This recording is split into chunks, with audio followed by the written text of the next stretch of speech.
Welcome to this beautiful and sunny day. I think it's the first really good day after the winter is over here in Denmark. Up until last week we had minus 5-6 degrees in daytime, lots of snow, and minus 12-15 at night. So today it's, as you can see, nice and sunny. So I decided to do my first Raku fire after the winter. Today I'm going to do something that I haven't done before. I have done, as you know, a lot of pit fire where I wrap up the pots in tinfoil sackers, and I use some ferric chloride and different kind of combustibles and carbonates and stuff, and then refine it in this oil drum. But today I'm going to try something a little bit different. I'm going to do basically the same thing with the combustibles, the ferric chloride and chemicals and all that stuff, but instead of firing it in the pit with wood, I will fire it in the Raku kiln. The main difference here is, of course, that you don't have the fire, you don't have the flames, and you don't have the ashes. And of course it's a lot more rapid, it goes faster. I will heat it up to about 700-800 degrees centigrade, and that's only going to take 30-45 minutes, something like that. And then you can take it out and it's done. With the pit fire it takes, well, almost 24 hours from heating it up and cooling it down and everything, which also is nice. And I'm sure there's going to be some differences, but we're going to take a look at that. So basically I'm going to start out doing the same thing as I do with the pit fire. So I'm going to use ferric chloride on most of these pots, but I'm also going to add one other component that is not possible with the pit fire. I will do a one-layer naked Raku slip. It's a kind that was, I think, originally developed by the Riggs family in the US. Instead of what you usually do with naked Raku, where you apply a slip and then you apply a glaze over it, with their technique, with a one-layer slip, you use a little bit of a different recipe for the slip. I will put the recipe down there in the comment or description section for you. It's very simple, but instead of applying it all over the pot, I'll just apply it to some places, and then I will spray it with ferric chloride and I will fire it. And then after it cools down a little bit, I will scrape off some of that slip, and I will spray it some more, and I will cool a little bit more, scrape up the rest of the slip and spray it with more ferric chloride. As you probably remember, the ferric chloride have a very huge color range, from dark red to light yellow. The warmer the pot is, the darker it is. So if it's about 500 degrees centigrade, it will be dark red. If it's 150, 120 degrees centigrade, it will be bright yellow. So anywhere between that, you can adjust it. But first, I'm just going to do some standard ferric chloride pots with some combustibles. Like I have some banana peels. I love that. Gives a nice orangey kind of color. Maybe a little bit of copper carbonate and some salt. Works great together. And then try and do the first test with just these. These are not my best pots, so I will try with something that's not the very best. So let's go on with that. And as always, wear gloves. I mean, it's not super edgy. It is edgy, and you don't want to get it on your fingers. So let's.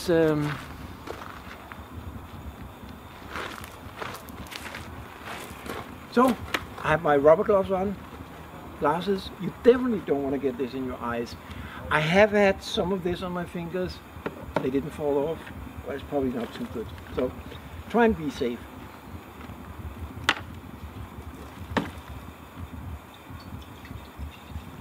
I'm just going to pour something on the inside.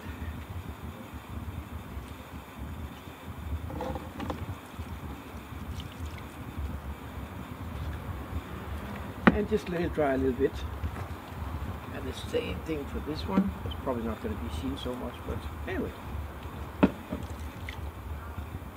Like that. I'm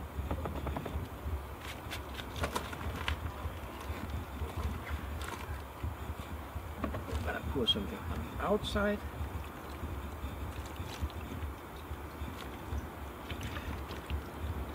And remember, as we talked about before, that once you start applying the ferric chloride, you don't want to touch it, because the finger marks is going to stay there. Get drip off, and also make sure that there's nothing inside. You don't want all that ferrochloride vapor to be in there. That looks good. I'm just gonna get this.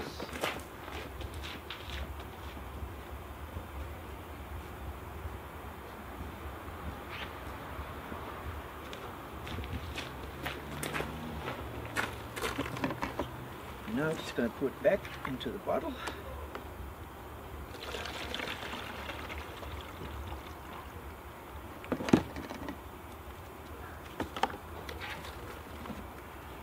And then add another layer.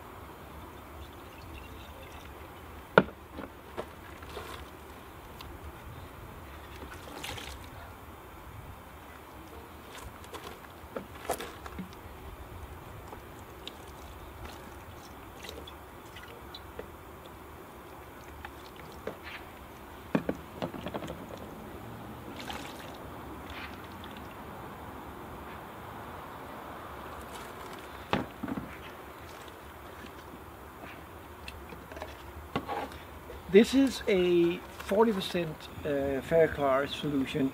I actually watered it down a little bit. I think it's maybe 25 or something now, because it was running dry, and it turned out that it's plenty. It's just that the one I bought was 40%, but I realized that you don't actually need that. So, some of the ferrochlorides that you buy is only 16 or 20%, which is fine. I didn't see any big difference.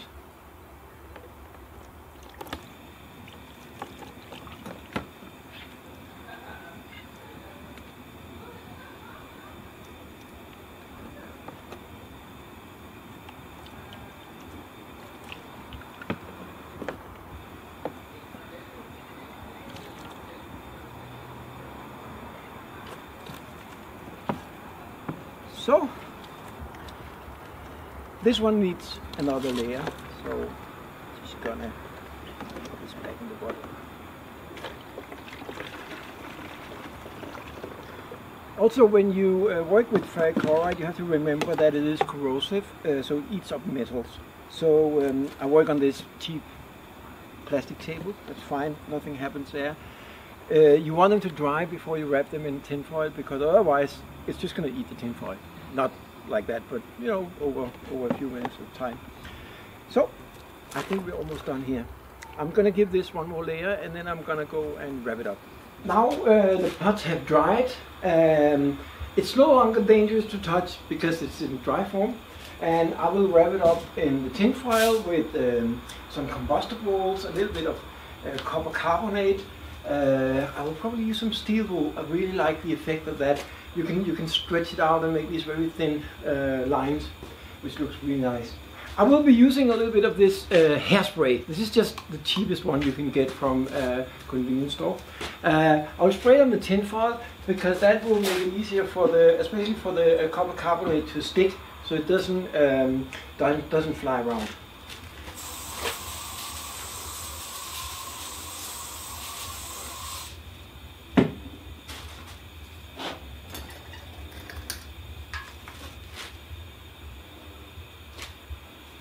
And I actually used very little. Don't use too much. And we will add some table salt. Table salt together with the copper carbonate will increase the effect of it. Because we don't have the smoke from the pit, I'm thinking I will add a little bit of salt. Shavings, sawdust. It's not really dust, it's more like small shavings. I'm gonna put that inside. Not too much, just a little bit. And I will put a little bit here as well to create a little bit of that smoke feel you get from the pit that we don't get here. Another one of my favorites is seaweed. This is dried. I picked it up in the summer. It's very nice. It's got some wonderful colors, and of course it has some salt in it. And again, a little bit is usually better than a lot. I'm going to take some of the steel wool, and this is a wonderful material. You can stretch it out like this, and you can make happens like this. Should be nice. And this is something that I never used before from a small, you know, one of those indoor palm trees. I'm not really sure what they're called. Some of the leaves got old. I use that.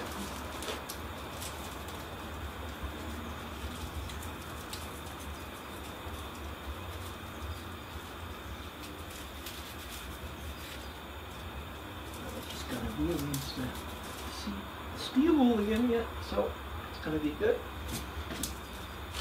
And I think I don't think I will do any more with that. So I'll try and cover this up.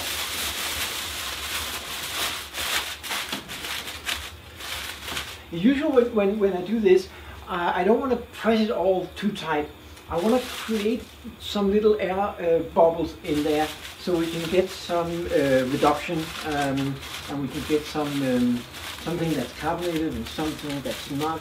So I think something like that. Wrinkle it up a little bit is good. The combustibles I have inside also helps with that. So I'm going to wrap another layer.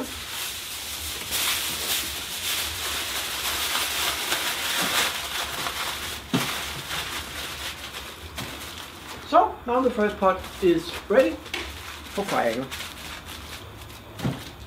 On this one I will do it a little bit different. I'm not going to use the steel wool.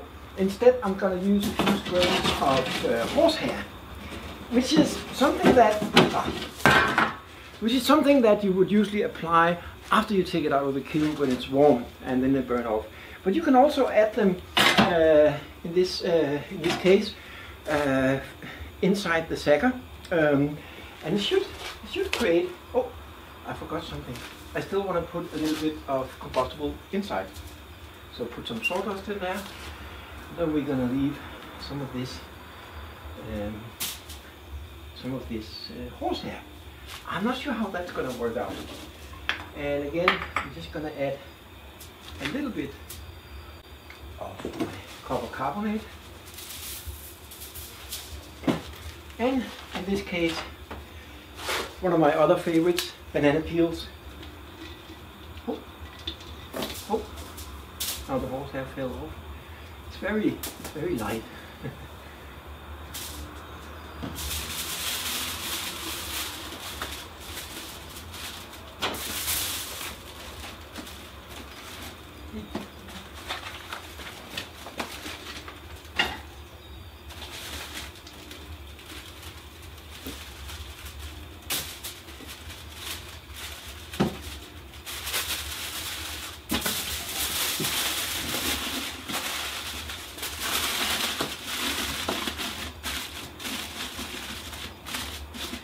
So, and another layer of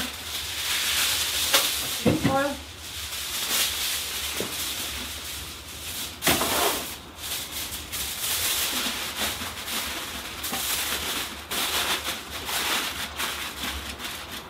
And actually, I kind of accidentally made a hole up there because of that banana peel.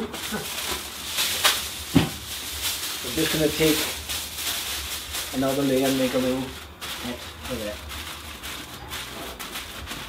So, this one ready for fire as well. So now I'm just gonna go and get my Raku kiln ready for this. One thing I forgot to mention is that for this process, unlike the pit fire, you need clay that can sustain the thermal shock of bringing up the temperature very fast and taking it out when it's still relatively warm. So for that I use a clay by Ashraf Hanna. Ashraf Hanna Raku body. I like it very much because it's very wide and it's also still very smooth, because it's instead of normal grog, it uses Molochite in a very fine grind. So it's very nice to throw. I can make these slim necks and I can make it very smooth on the surface. I like that. But whatever you do, you've got to have some sort of clay that can sustain this thermal shock. In the pit fire, in my experience, at least the way that I fire it up very slowly and I let it cool very slowly. I can use any kind of clay. I use porcelain, stoneware, with or without grog, everything, and nothing have cracked for me yet. But in the Raku kiln, it's different. So make sure that you pick a clay that works for you. Now we are ready to do the first fire with these two test pots. As I said, it's not the most beautiful ones, but since this is a new technique, I want to try it out with something that's not super important to me. So we're just going to fire these two, and actually I think I'll just put a little bit of insulation bricks down here, just to make sure that we don't overheat them. There we go. There we go. Also, because we put ferric chloride and some carbonate in there, there's going to be some fumes that are not healthy. So when you get close to the kiln, you should wear a mask that is proper for these kind of fumes, and also in general make sure that there's enough air around it. So that should be good.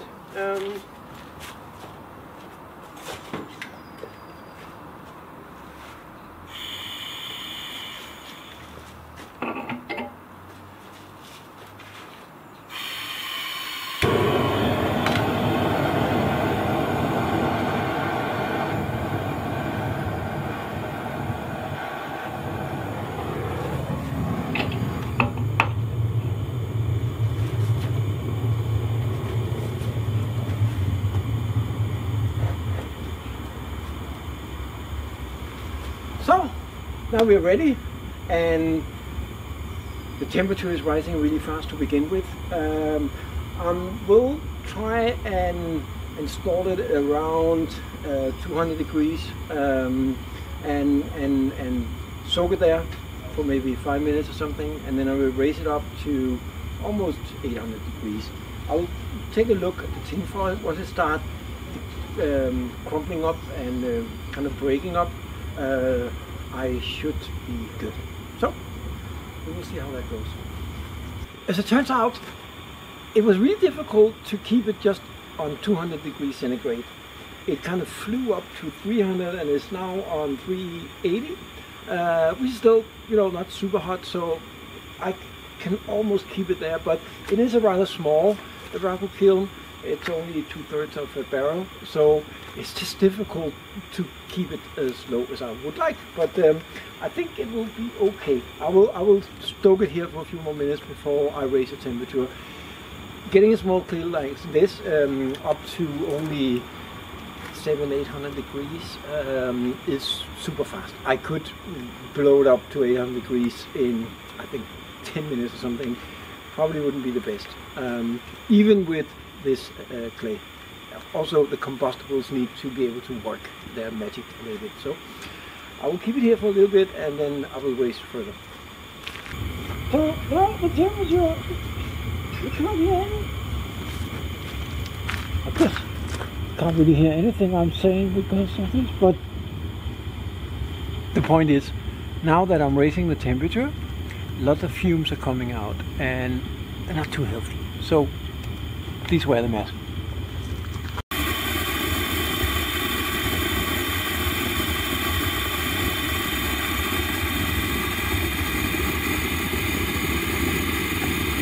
Now we are beginning to see that the combustibles inside the Saga is burning, and that's where you can see, I think you can see it on this, some smoke is coming out of the kiln. I'm expecting even more to come.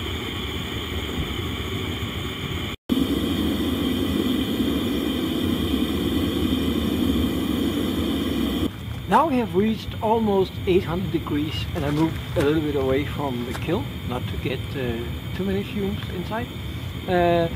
And the tin foil is starting to crumple up and deteriorate.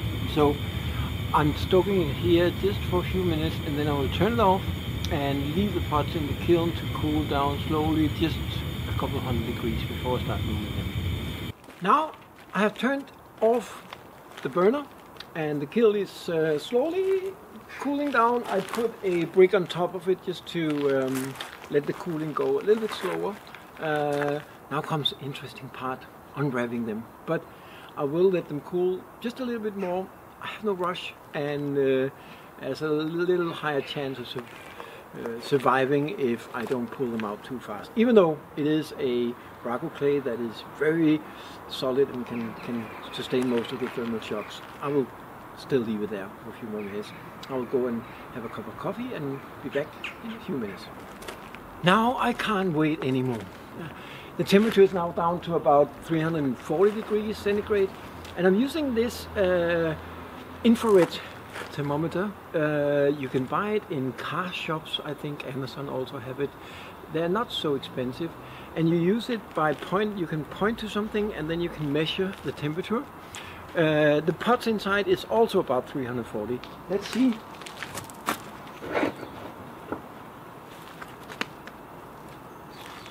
So far it looks okay.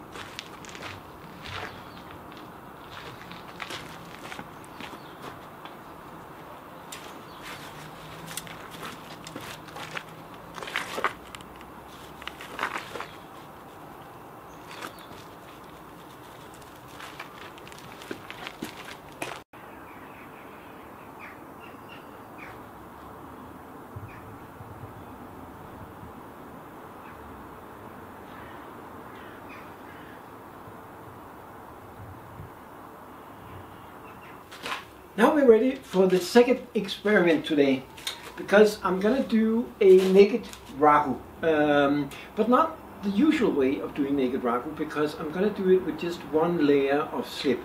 This is a special slip. It's difficult to see here, but it's rather thick, like an American pancake dough or something like that. It has to be really thick. I will put the recipe down there in the description. Also, I prepared my pots. I put tape around where I don't want the slip to be. Where the slip is not going to be, because I put it in a reduction can afterwards with newspaper, it's going to be lots of smoke. Where the slip is not, it's going to be completely black, I hope so. And the rest of it is going to have these beautiful naked ragu stripes, I hope. I'm using this tape. It's actually rather nice tape. I'll just go and pick it up so you can see how it looks.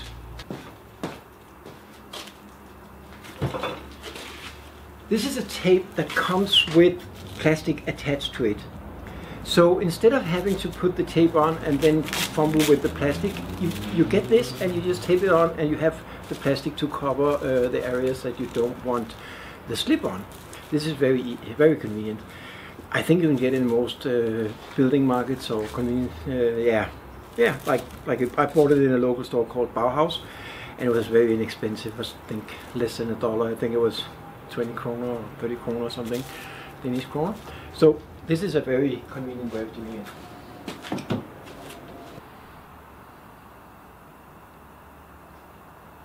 Now we are ready to fire this sort of a naked ragu, one-step naked ragu.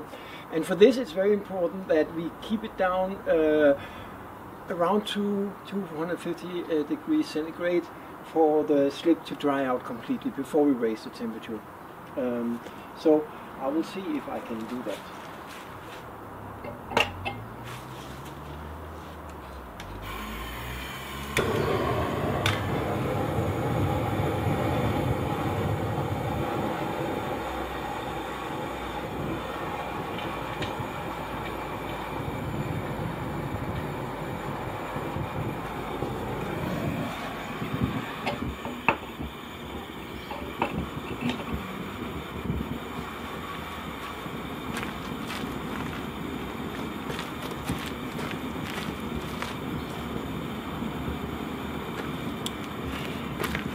You can see when it's dry, when it's turning grayish, and also starts to crackle, because we want it to crackle, because that's where all the crackles are. That's where the smoke, when we put it into the combustion chamber, is going to go in and color the pot, and the rest of it is going to stay lighter, grayish, maybe white, we don't know yet.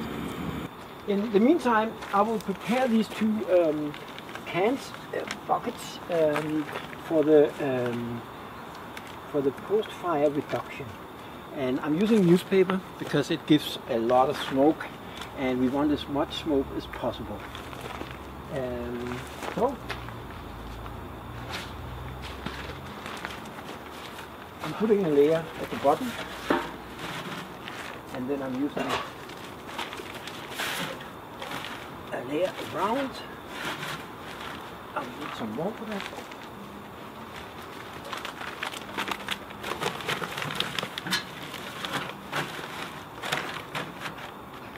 So, now we have them ready. Now we reached about 750 degrees centigrade. I'm gonna take it to about 780, 90, something like that. But when I look down here, the crackles are now starting to form and they look beautiful. So I think this is going to go well. I hope so. Once we reach the top temperature, I will immediately move them into the combustion cans for the reduction and the smoke, and see how that goes. And then I will leave them there for, I don't know, 10, 20 minutes or something. I will leave them a long time. I want as much smoke to attach to the pot as possible. Now I just turn off the burner and I'm ready to move them. The tricky part here is to move them very carefully so the slip doesn't fall off before or after the smoking. So I will try and do that.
So, now we just leave it there for at least 10-15 minutes, maybe more. I want as much smoke to attach to the pot as possible and also let them cool down a little bit.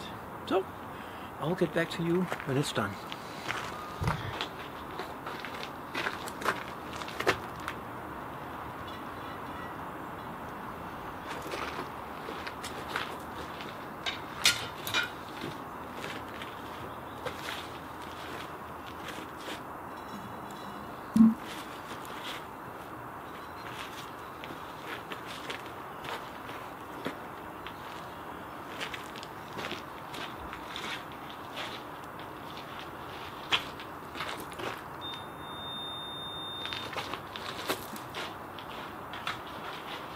So, this pot is a little bit larger.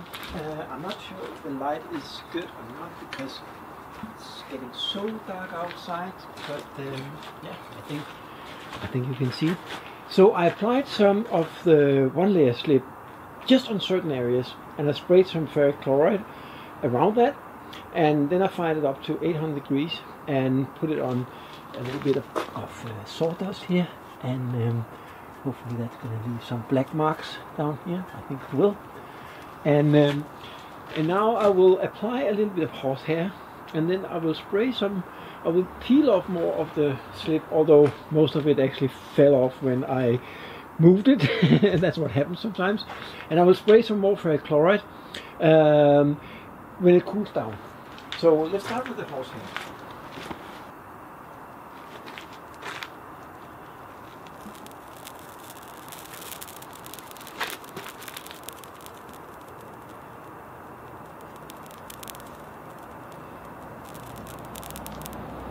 When you apply the horsehair, ideally it should be around 400 to 500 degrees centigrade.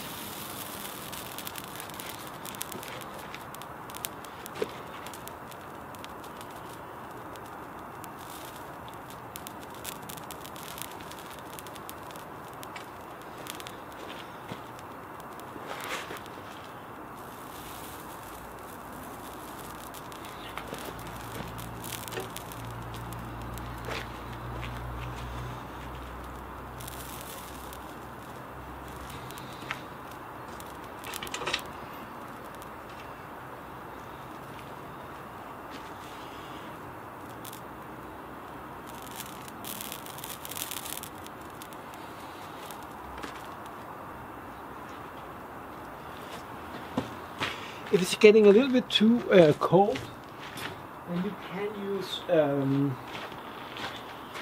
gas burner, and then you can burn some of it in.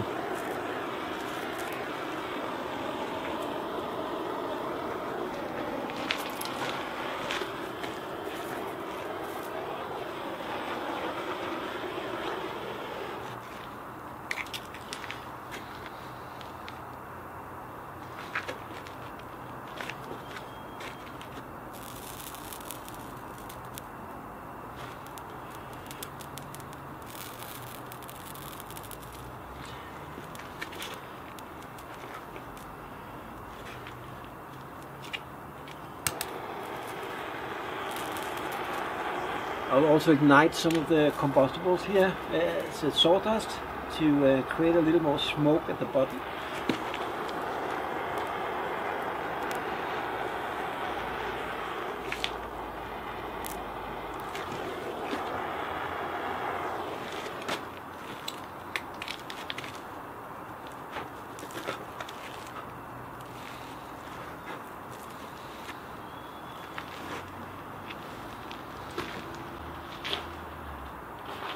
So now I'm going to measure the temperature. I don't know if you can see it. It's about 300 degrees at the top, 335 to, yeah. So now if I spray ferric chloride on it, it would be on the darker side. So I want to wait a little bit because I want to bring it down to maybe 150 or maybe 120 degrees centigrade. Because when I spray then it will be yellow. Bright yellow, so I want to have some of that. So now we just have to wait. And that's actually the good thing about it being only early spring, because it is rather cold now. It's 6 degrees, 5-6 degrees, so it will cool down really quickly. And again, this is done with the Ashraf Hanna body clay, Raku body clay, which can sustain crazy thermal shocks. So I wouldn't suggest doing this with a normal stoneware, but this can actually do it. Actually, I could take this and put it into cold water and it will most likely survive. It's a very, very strong clay.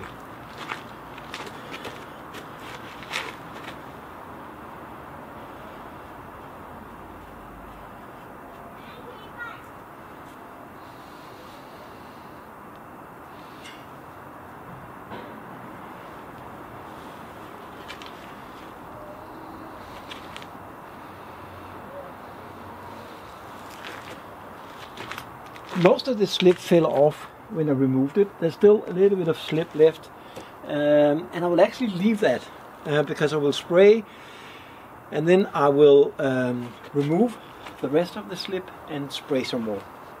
I'm just using an old credit card, which is nice as plastic. It just have to cool down before you do that, otherwise all the plastic will be melted into your pot.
Now I don't think I want to spray this anymore, and as you can see at the top here, it's a wonderful yellow. It's a little difficult to see now.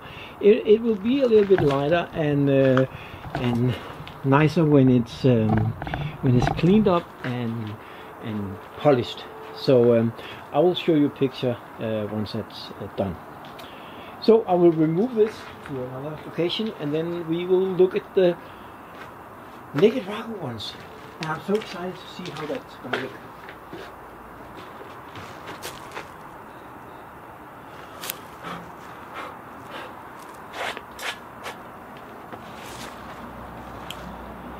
So right now it just looks black, but once we start peeling off the ragu slip, I think it's not getting off so easy.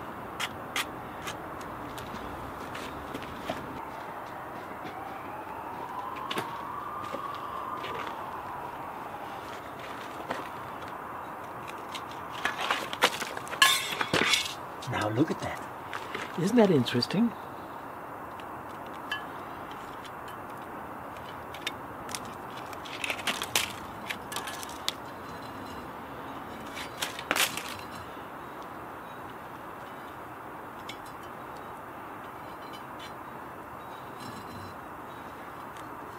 I think that's beautiful. I think that turned out really nice. So I will move that here and take the next one. See if that went just as well.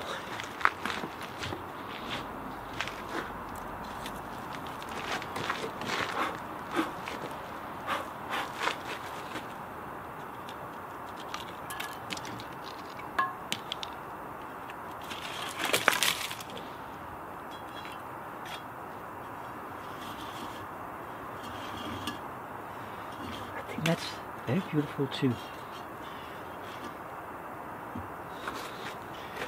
It's funny how different these two look, but I like both of them. So they will have to cool down a little bit more, and then they need to be burnished. Sometimes when it's difficult to get the slip off, you can pour some water on it. The downside of doing that is that it will then have to dry for at least a week or maybe more before you can burnish it. Otherwise you're going to trap the water inside. But these ones, it just fell off. So now if it's difficult to make it stick, then you need more alumina hydroxide. If it's difficult to take off, you need less. But it appears that my first batch, the first mix of this one-step ragu went really well, so I think I will stick with that. And that was 532. I will put the recipe in the description.